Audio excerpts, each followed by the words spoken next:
বলে দিয়েছেন সেটাকে নই যান। আল্লাহ যেটাকে পজিটিভ বলেছেন সেটা পজিটিভ, যেটা নেগেটিভ এটা নেগেটিভ। যেমন মানুষকে হত্যা করা, এটা আল্লাহ কি আদেশ করেছেন না নিষেধ করেছেন?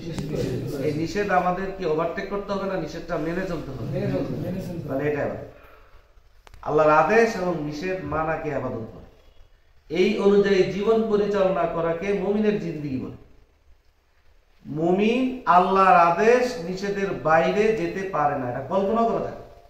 মুমিন তো সেই যে আল্লাহকে তার রব হিসাবে মেনে নিয়েছে। আচ্ছা, আল্লাহরে রব হিসাবে যদি না মানে সে মুমিন হতে পারে?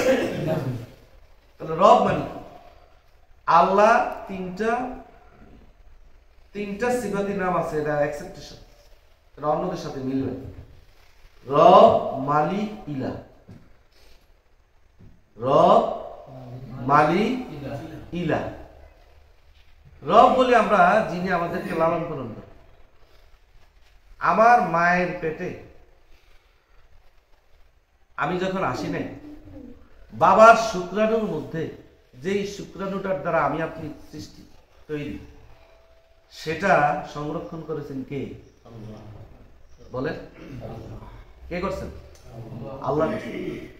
আমার বাবা, প্রত্যেকটা বাবা মা যখন মিলন ঘটে তখন কোটির উপরে শুক্রাণু বের হয়, একটা শুক্রাণু মাত্র সিলেক্ট হয় যারা দ্বারা আমি আর আপনি দুই। এইটা সিলেক্ট করেন কে? আল্লাহ। সেই মায়ের পেটে আমি যে বেঁচে বাঁচলাম, একেবারে কিছু নাই, সেখান থেকে আমি শূন্য থেকে, এই কারিগরকে আল্লাহ। আমাকে ভূমিষ্ঠ করলেন সুস্থতার সাথে, এই কারিগরও কি? আল্লাহ।